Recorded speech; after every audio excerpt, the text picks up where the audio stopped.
जय माता दी जय माँ दुर्गे। नवरात्रि नवरात्रिर सप्तम दिन। नवरात्रिर सप्तम दिन रे माँ कालरात्रि को पूजा करा जाए। माँ कालरात्रि को पूजा कले साहस बल आ शक्तिर प्रदान होता है।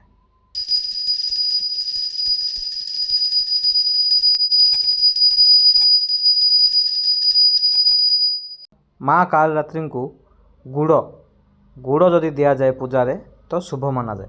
माँ को पूजा करंतु, माँ को ऊपर भरोसा रखंतु, माँ निश्चित मंगल करेंगे।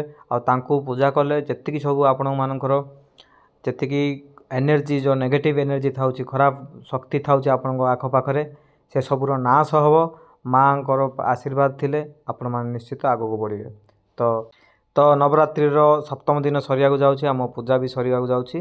तो मत विदाय दिंतु, आपण मैंने एमती सपोर्ट करथांतु। जय माता दी जय माँ दुर्गा। हर हर महादेव।